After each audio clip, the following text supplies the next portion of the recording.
I'm bored. Entertain me.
Welcome to Shanae's Law. I am Shanae, and this is episode 3 of the Haunted Hometown Horror Stories here on Shanae's Law.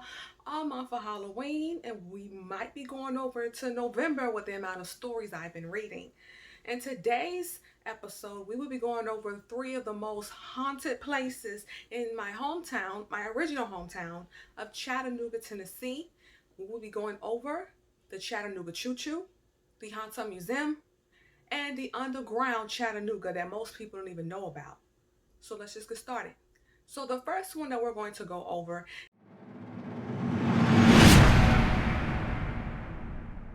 is the Chattanooga Choo-Choo. A lot of people may know it to just be a train terminal station, but it's actually much more than that. In fact, before it was a hotel, it was just a regular train station. The Chattanooga Choo-Choo was actually originally called the terminal station when it was built back in 1858, which of course was eventually demolished around 1773 and rebuilt, but we'll get into that later. So the original plan was to build a small terminal that could handle small packages as well as smaller supplies.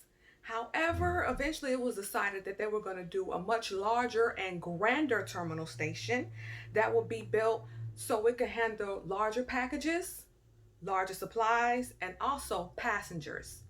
Now, the cost for such a large structure actually ran up a big bill of $1.5 million when the construction began in 1906, and then it finally opened in 1909.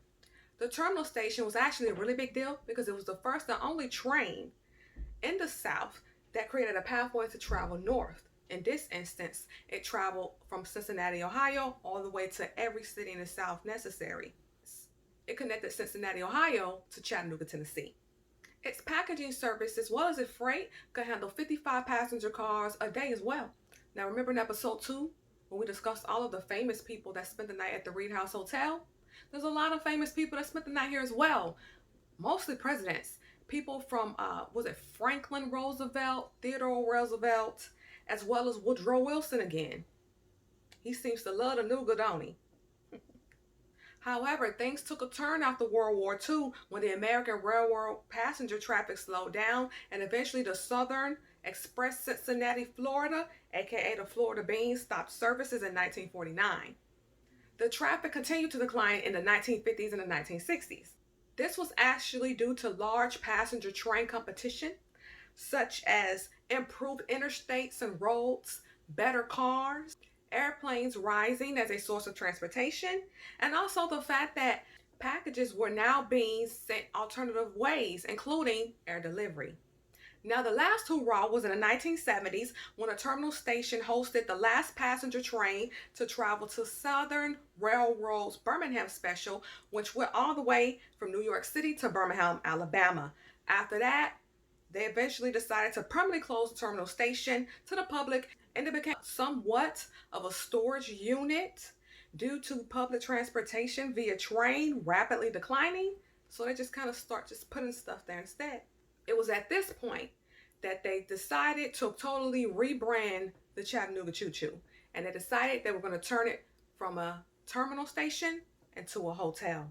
So remember how we mentioned earlier in the video that it was going to be demolished? Well, in fact, it was. In April 1973, the building was almost completely demolished and rebuilt. This time it was called the Chattanooga Choo-Choo Hotel. Some business people came together and spent $4 million to rebrand the hotel, especially after the classic 1941 popular release by Glenn Miller's The Chattanooga Choo-Choo. So these group of investors came together trying to cash in on this song and get this hotel up and running to profit from it. Now in 1989, another round of investors came and they spent another $4 million on a hotel to rebuild it, refurnish it, and also completely restaff it. They even changed the name from Chattanooga Choo-Choo to the Chattanooga Hotel. It was at this time when that name permanently stuck. Now this time it was complete with a convention center, hotel/resort accommodations, restaurants at the complex, and shops for the locals to enjoy during their visit. The guests even had the option of staying in some of the old passenger cars from the trains during their visit if they wanted to. Now when the hotel was built, a lot of the train tracks in the area were completely removed from the city. And this was primarily due to a lot of the rapid growth in the city of Chattanooga. A lot of the train tracks were kind of in the way of new buildings being built. Also, and keep in mind that this hotel completely revamped its campus. So at this point, it decided to get a rose garden, an ice skating rink, a comedy club, and also it had to have somewhere to host its line of signature heritage streetcars. The hotel is known for being one of the most grand and fancy hotels in the city, predominantly due to its high, bold architect style. It's also known for its high 82-foot ceiling dome with a skylight, its large complex with numerous accommodations, its large brass chandeliers, as well as its infamous cars. Now, the popular song that came out in 1941 not only inspired those investors to spend all of that money, but it also inspired a popular film that was released in 1984. Now, this actually launched the hotel into pop culture. It sparked the interest of many tourists, which meant more business and more money and more people coming into the city just to see, to stay at, and visit the Chattanooga Choo-Choo Hotel. So overall, the Chattanooga Choo-Choo is a historic figure that was responsible for allowing all of the cars that headed south in the country to pass through the station, making it the world's biggest train station. It had over 1,000 freight cars that traveled over 3,000 feet of track to carry over 80 passenger cars. Now, it even had a hit song and a hit movie out, all just to tell the world about how great it was. What could possibly go wrong? It's great, right? Wrong. So, while the stories said that the ghost that haunted Chattanooga Choo-Choo could possibly tell us what's all wrong with it, since people keep complaining about seeing them. Maybe they can enlighten us about the dark past, because over the years, many visitors have complained and reported seeing these poltergeists during their trips to the hotel. One of the most popular ghosts that the guests see is a porter that's always trying to assist visitors with their luggage on and off the train. Another is a frantic mother screaming and crying out desperately for her lost child. And probably maybe the most popular one they see is always a Civil War soldier walking about the grounds. There's been a lot of reports about a lot of paranormal activity that guests have also experienced while they're trying to sleep at night, especially when they decide to stay in those passenger cars instead of an actual room in a hotel. Now, if you go to some of the websites present day and you look at the reviews, some of them will tell you that they felt or seen someone looking at them while they're trying to sleep. Now, although the exact origins of all these ghosts remain unclear at this time, there have said to be many that roam the grounds of the Chattanooga Choo-Choo Hotel. However, their stories remain untold. Until now, until YouTube, and until Google. Next, we will talk about the second portion of this video, which is the Hunter Museum.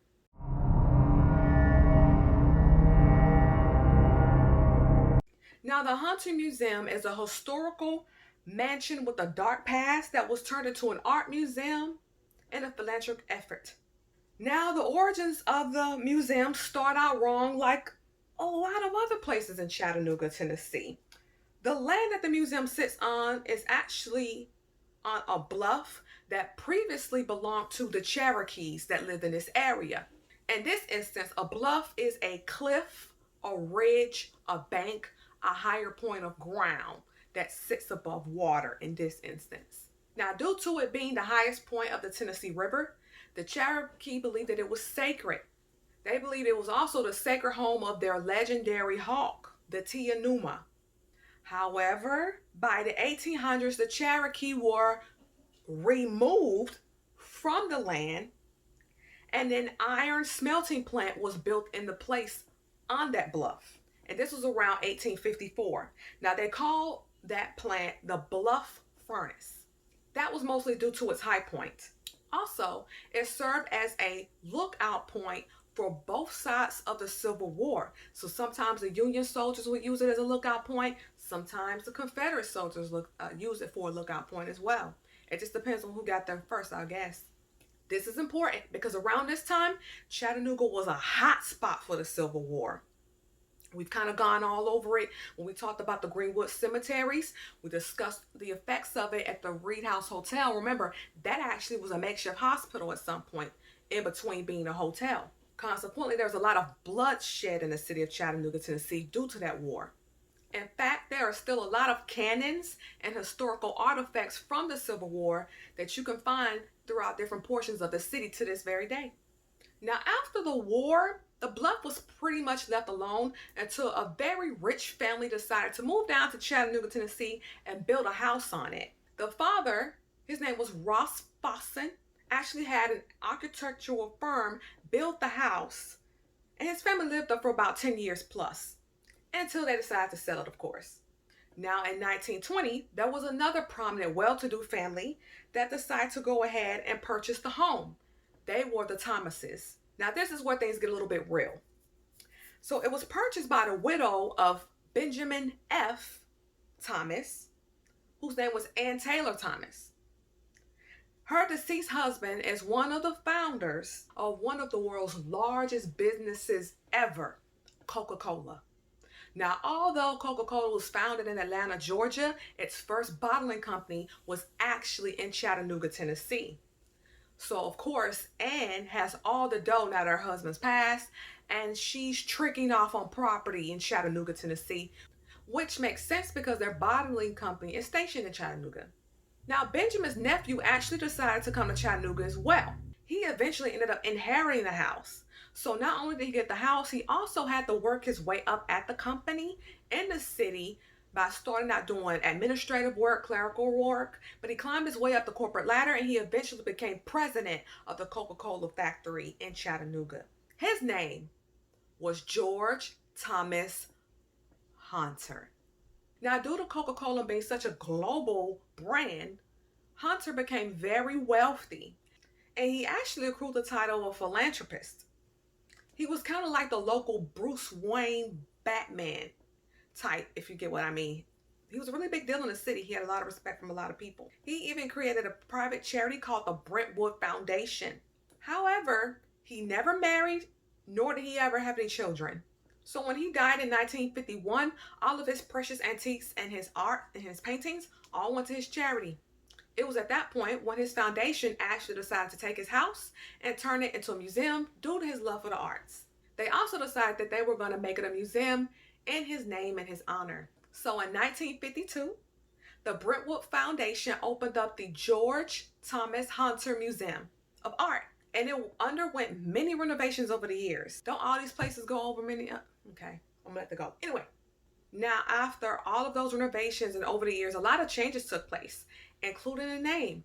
It eventually became the Hunter Museum of Art, and they dropped his first and middle name off. Still, the Brentwood Foundation kept it moving. They eventually were able to fill the museum up with over $1 million of artwork from over 40 different paintings. It's since accumulated countless donors and partnerships over the years, including some of the city's most notable attractions, such as the Tennessee Aquarium, the Creative Discovery Museum, and many others. The They have a lot of partnerships with some of the biggest businesses in the city of Chattanooga as well to this very day. So with all of this success with the museum, all in the name of George Thomas's Hunter's name, you think everything will be fine, right? Why not? I mean, the man died, they took his house, they made a museum, it's still named after him even to this day. Everything's cool, right? Wrong. So, present day, staff and security have complained about the ghosts and the hauntings that they experience while they're at work. There have been many reports about paranormal activities such as moving shadows and being watched by unexplained presences. This was confirmed by a spokeswoman for the Haunting Museum who didn't really seem too spooked out, and she just said that, there are about 5 ghosts that pretty much run it. They're all familiar with them, but there's one significant one who happens to be the ringleader. Her name is Augusta Huffman. How did Augusta Huffman get there? Let's get into it. Now, before Ann Taylor Thomas moved in, there was a different homeowner prior to Thomas and Hunter getting that mansion. That's where it got really, really real. So in 1915, prior to Ann Taylor buying a house on the property of the Bluff in Chattanooga, there was a 60-year-old woman that lived with her sister in the house that was directly next door to the big mansion, which at the time was called the Hunt Mansion because the Hunts lived there.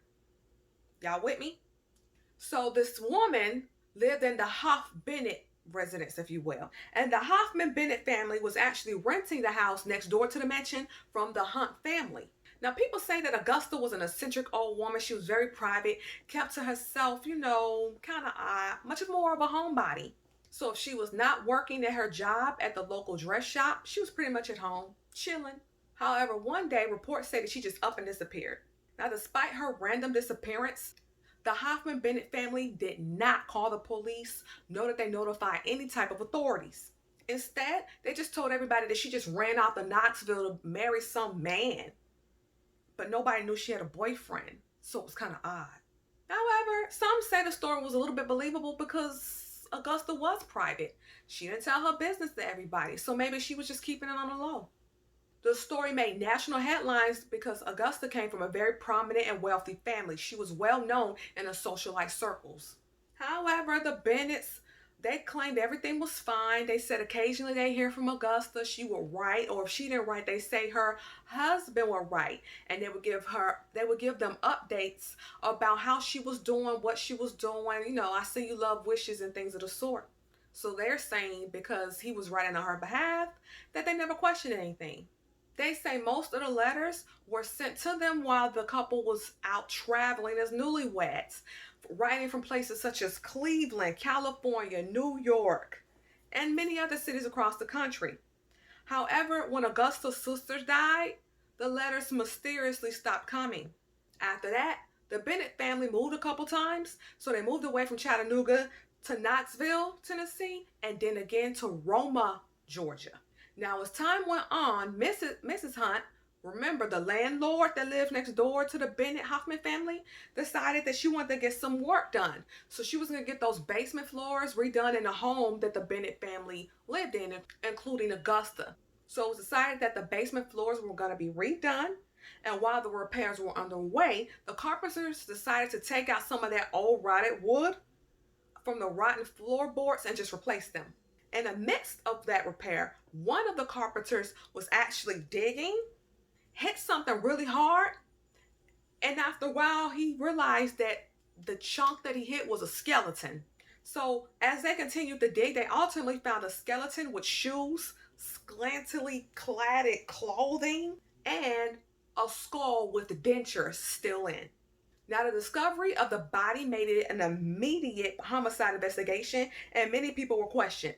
The former landlord for the Bennett Hoffman family, Mrs. Hunt, was interviewed, and she mentioned that there was, once upon a time, a disappearance of an old lady named Augusta, but, the family brushed it off and said she just up and married some man up in Knoxville, Tennessee, so she didn't necessarily think anything about it. She just thought maybe Augusta really did just move away.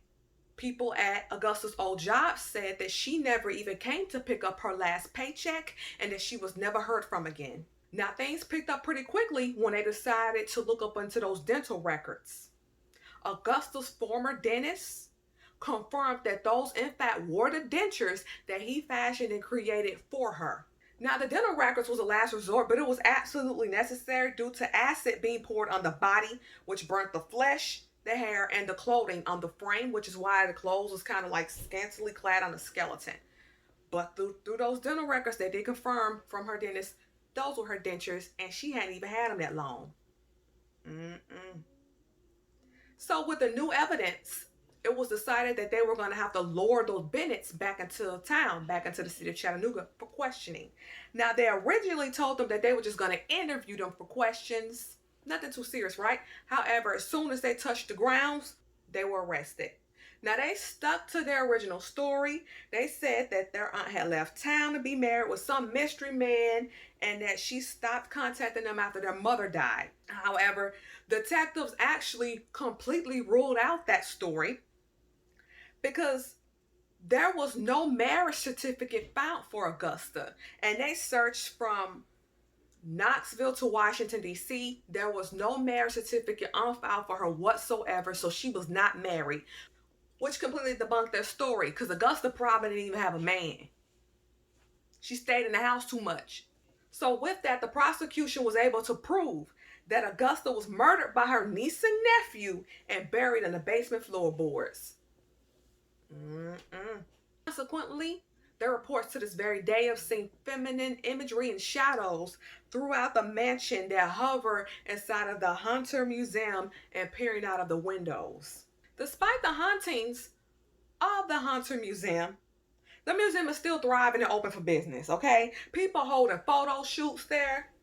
People holding weddings there, wedding receptions. I've seen proms being held up there. Mind you, I'm from Chattanooga. I used to walk that walking bridge a lot. They got a bridge right there by the museum called the Walnut Street Walking Bridge. I've been there, honey. I've seen people have proms there. They be getting it popping too. So they not worried about the five ghosts that American, that what was her name, the Huntermuseum of American Art representative. They ain't worried about them five ghosts.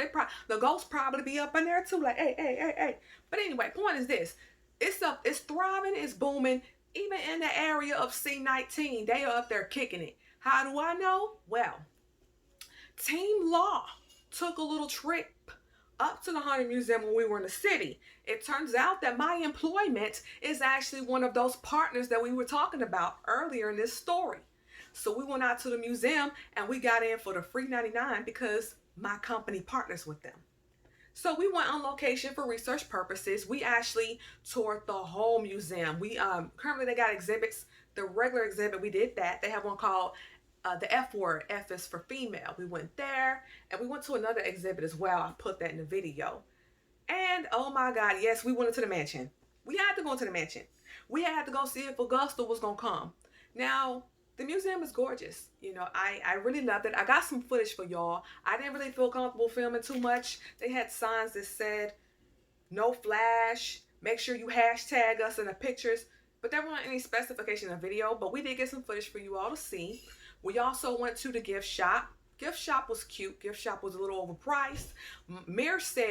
Mir, aka Mama Law, said, we not buying up from the gift shop in case these ghost spirit be on the items and we take them home, and we don't want to take these ghosts home with us. So we decided not to buy anything from the gift shop. Don't judge us. We're spiritual people. But we went. It was actually a really gorgeous museum. Now, the mansion. All this research in this story, I tell y'all about all these mini renovations that they've had. I don't think they've touched I don't know, the mansion. Them floors. Good God. The third floor is worse than the second. Oh, these bangs, y'all. Forgive me. These bangs is killing me. The second floor was bad. The floorboards, y'all, it felt like just carpet. Just carpet. And we all thought we were going to fall through the floors. They were squeaking. It felt like just carpet, and the ancestors was holding us up. It was bad. The third floor was worse, especially in the middle. I was scared. Oh my God. I thought I was going to die. I thought I was going to fall through. And it was going to be called the Shanae Freeman Museum of Art. That's how bad the floors were. I just knew it was over for me. And we eventually decided to get on out of Dodge. Mir was like, come on, y'all, let's go. Because, you know, this ain't it. We ain't going to make it. She was just really ready to go. But we got footage. It was beautiful. The floors. So that was the only scary thing. The floors in the museum. Okay, we didn't see Augusta. We didn't see none of her little friends that she be out here running. We didn't feel nothing. We didn't see nothing. We just took a few pictures, shot a little footage, and tried not to fall through the floors. If you ever go to the Hunter Museum, the floors are the scariest thing. Hunter Museum, if this video finds you, because you did say hashtag you, and I saw that you all were doing construction, Hunter Museum. There was a construction man that was out there talking to somebody, and I know we were in the museum over an hour. He was still out there talking to somebody. Now, he need to be in there working on them floors. I get it. I know it's the era of C-19. I know we're in a pandemic. And I seen your sign said, excuse our mess. But if y'all don't get somebody working on them damn floors, we thought we were going to die. It would have been a Freeman Museum. And Thomas Hunter, George Thomas Hunter was just going to have to get over it, okay? And had I died, I would be hunting the hell out of everybody, okay? Them floors are bad. I can't even make jokes about it. The floors are bad, okay? So while y'all renovating, please go up in there and take care of them floors, because you shouldn't even have people. What if someone who was a little bit larger or obese, perhaps, walks on those floors? Now that y'all got this really heavy set security guard, I noticed that he didn't come on the third floor. He watched us from the staircase, did a few look-sees, and dipped. Now I understand why he didn't go. I understand it. I ain't no judgment over here. I totally get it, okay? Because even I was afraid. We were all afraid. We walked the perimeter. We were edging it up against the wall like Scooby-Doo. It's crazy. It's crazy. I'll show you the footage. You even might hear me crying and screaming and saying, oh Lord, the floors. The floors are the scariest thing at the Hunter Museum of Art, located in Chattanooga, Tennessee. They are. The floors are just the scariest thing. I didn't see Augusta looking out the window. She didn't wave goodbye. Maybe Augusta was just chilling. Hell, she was probably over there with Annalise and Natalie at the Reed House. Okay. She might have been. He said nobody at the Reed House said their floors was that bad. Okay. So that was that. Here's the footage. Inside the Hunter.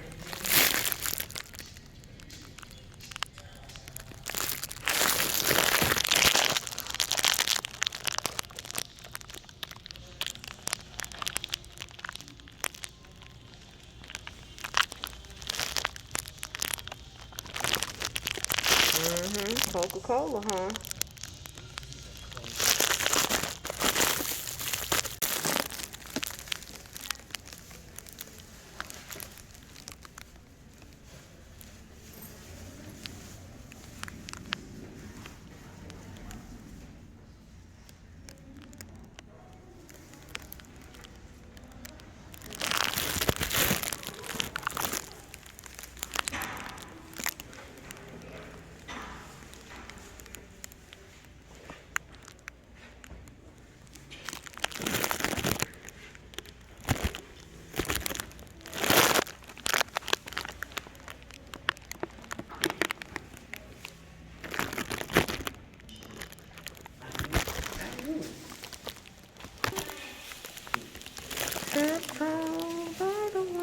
That's kind of creepy. Inside the Hunter Museum, this is the view. You can see the Walnut Street Bridge right there, the walking bridge. Let's let some black people hang from that bridge. But that's the beautiful river. It's the Tennessee River right here. This is why the Native Americans chose this spot to be called the Bluff.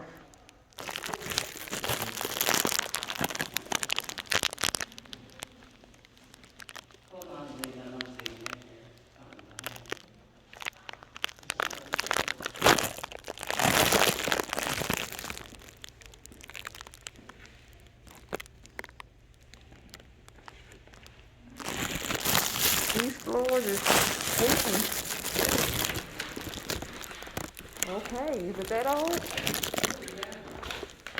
Well, be careful. It's gonna be the Bush Museum if I fall. Is it supposed to be this squeaky? These floors ain't it. They just been squeaking and they done remodeled this place about 3-4 times. So I don't know why they Just looking at it, it's creepy and crazy.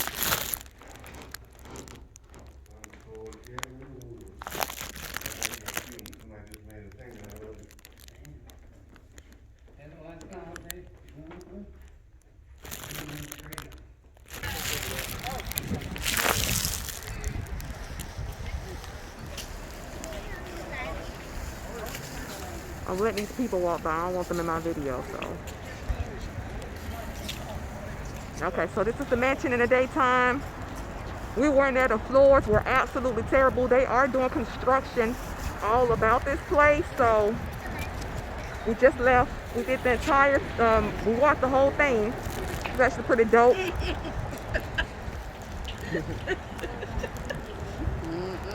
We out here. We checked out the little gift shop. They expensive in there now. I ain't seen nothing. You know, I was gonna get. They did have a book set that Haunted Chattanooga. Thought that was pretty dope. And this is the Haunted Museum, the Haunted Mansion. We was in there. It was beautiful. I didn't want to really film nothing like that, but it was gorgeous. The paintings were gorgeous.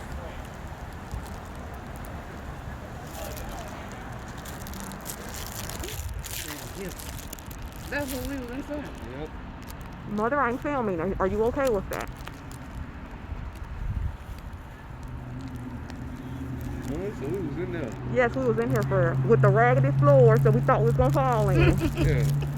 Them floors was atrocious. Y'all renovate. Y'all better fix them floors, cause that wasn't it. That was not the work of the Lord. I thought I was gonna fall through.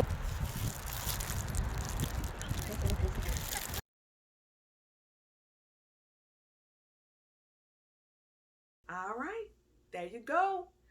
So again, the hotel. That is so episode 2. We've completely moved on. We're on episode 3. Anyway, the museum is very beautiful. The mansion is beautiful. The floors are not. The floors are deadly. The floors feel like marshmallows that you're gonna fall through. But it was beautiful nonetheless. So I hope you guys enjoyed that little bit. Now, moving on to the very final portion of this video.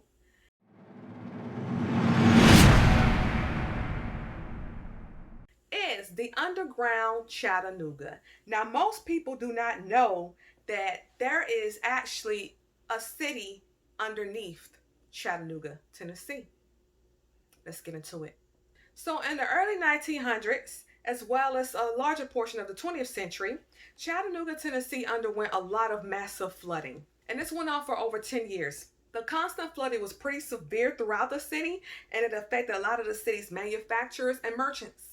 There was a lot of constant building damage, which also interrupted business as well as Chattanooga's overall commerce. However, there was a deadly and catastrophic flooding that occurred in March of 1867, which resulted in the record flooding of 4 consecutive days of heavy rainfall. This also made the Tennessee River rise up 53 feet, which is 15.5 feet higher than the previous flood, which occurred like 20 years ago. That rain did not let up and continued on for 4 days, which caused the water level of the Tennessee River to continuously rise above the flood range. And even the bridge that towered above the Tennessee River was destroyed, including the near surrounding buildings. Now, remember, we talked about some of this flooding when we discussed the Reed House Hotel, and one of those last times they did have to be remodeled. Remember, they were saying the water was rising like 2 feet on Market Street, and no, by the post office, and 4 feet around Market Street in the areas. This is another example of that flooding. Now, as a result of all of that flooding devastation, many people died, and there was a lot of looting from the local businesses that were impacted as well. There were also over 4,000 people that became homeless and had to be carried out of the city due to the massive flooding. They were rescued and taken to higher and safer grounds. Still, this severe and often flooding continued to take place from 1875 to 1938, which made it 64 consecutive years of citizens dealing with the ramifications, which happened over 70 times. That's a lot of flooding. Now, at this point, it was decided that some serious construction was going to be done. There was even initial talks of building levees, kind of like they do have down in New Orleans, Louisiana. We know how that turned out. FEMA. Anyway, now that idea was frowned upon because Chattanooga, Tennessee sits along the Tennessee River. Now, due to it being on the waterfront, a lot of people said that it was very profitable, and those levees were going to block the potential of what it could be if people couldn't get to the waterfront. They said it will prevent them from having commercial success in the city. Soon, there was a newspaper article released that stated it was decided by city leader officials that the street grades will be raised to prevent future flooding. The construction began to raise the street levels from 3 feet to 15 feet, which was down for 40 blocks in downtown Chattanooga, Tennessee. Now, for example, the Market Street and the Broad Streets were filled to capacity, where there was other streets in the area, such as Cherry Street and Chestnut Street, which were only partially filled during this process. However, there's no historical data that discloses the process that was used to raise the streets, nor does it show how it was determined which streets needed more filling than others. It was also rumored that they used dirt to cover some of the streets to make them higher level. It was just really bootleg, okay? It was bootleg. Reports later revealed in records, as well as the soil discovered, that it was a mixture of foundry waste and sawmill scraps that were used to fill up and rise downtown Chattanooga. In fact, in 1933, the Tennessee Valley Authority was able to pass the Tennessee Valley Authority Act due to the creation of Franklin D. Roosevelt's New Deal. Now, this act actually allowed them to construct a dam in the same year. They decided to call it the Chickamauga Dam.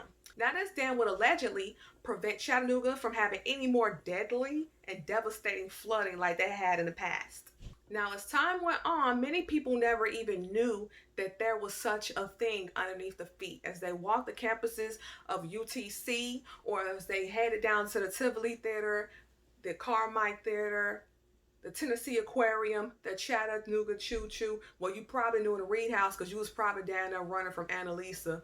But anyway, so eventually, the actual discovery of the Underground Chattanooga is accredited to an archaeologist as well as a UTC professor named Jeff Brown, which was discovered in the 1970s. By the way, UTC stands for University of Tennessee at Chattanooga. Go Mocs. I want the UTC if you're at UTC, I'm going to represent. Anywho, it is said that through clues, he was able to see indications that could be an underground world, which led to an entire walk area in downtown areas. Throughout his research, while speaking to downtown area utility workers, he was made aware of doorways that led to tunnels and rooms or undisclosed locations. The basements of current businesses in the city previously served as their first floors, which eventually became basements. Now, this is the same for storefronts and other businesses with windows. However, none of the storefronts or other locations were marked on maps to easily be identified. There was no initial explanation for the uncharted territory. Eventually, he discovered the majority of the city was backfilled, but there was little to no documentation to explain the process or the need to do such a thing. Still, the streets were filled by 6 feet at 9th Street, which is now MLK Street, present day, but back then it was called 9th Street, and up to 20 feet at most of the other streets. Throughout his research, Brown found many building arches peeking above the streets of the city, which led to finding crumbled tunnels and old walls of previous structures. It became evident that it was a full city underneath the city. Now, due to a lack of documentation and historical backing, the underground city was once known to be thought only of as an urban legend. However, Brown's discovery proved it to in fact be fact. Now, after the findings, some say that it was common practice for the initial downtown buildings to have basements with staircases that led down from the streets. The walk downs were often completed with handrails which led down to a basement entrance. The basements had windows which allowed light as well as ventilation for these structures. And the large archways are believed to support the overall structure of the buildings. Now, it is believed that some of the need for commercial basements became irrelevant around 1925, which gives some naysayers reason to say that these old structures just simply fell into place where they stood, were never restored, and the remnants of those fallen buildings naturally filled the street graves instead. And they're saying that the city was not built upon. But all the pictures on the internet that everybody is welcome to go look at show a different point of view, but still, everybody's not going to agree with you all the time, right? I mean, come on, there's still an obvious dark side to filling up a city that had thousands of people inhabiting it. Some say that there were sinister efforts to remove residents from their homes and businesses with unethical and illegal practices. The victims were believed to become the ghosts that haunt downtown Chattanooga to this very day. Now, I have to say this. When I was reading this and researching and going through all of those articles and all of those websites, Romeo Must Die, which is a really great film, stars Jet Li and Aaliyah, came out in 2000. It's been coming on VH1 a lot lately. And in that movie, you had the Asian family and you had, a part of the black family that were in cahoots and they were killing people and, they were bullying people and roughing them up for not signing over the deeds to their properties, their commercial properties, because they wanted to build a stadium on the waterfront.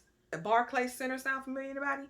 Anyway, it sounds sort of like that. It sounds like people were coerced or moved or just handled with however they seemed fit to get these people out of the way so that they could build on top of another city. It just sounds very suspicious, but that just came to mind. And even to this day, there are downtown workers that say that they've witnessed shadows and figures in the basements of their businesses while they're at work. A lot of people are afraid to go down to the wine cellars and the lower portions of the buildings because they don't want to see something that they can't unsee. So you have a lot of people spooked out and afraid. And imagine the people who didn't even know that horrible things happened to people and they were built up on top of. So again, just keep in mind, the people who couldn't afford to move out, the people who didn't want to move, what were they to do? Now, in a lot of these reports, they say a lot of people were blind to the fact that they were even below sea level. It's very New Orleans feeling, ain't it? They said a lot of the residents didn't even know they were below sea level. So what about the people who couldn't afford to move, just up and move?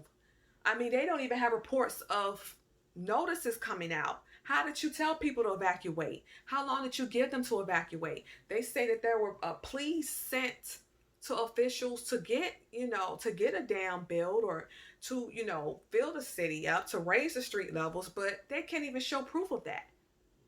And now you got all these spirits in the underground of a city. What did you expect these people to go? You see how capitalism works? You see how the government works? You see how the state works? So you have no proof that you sent paperwork to people. Like, how does that even work?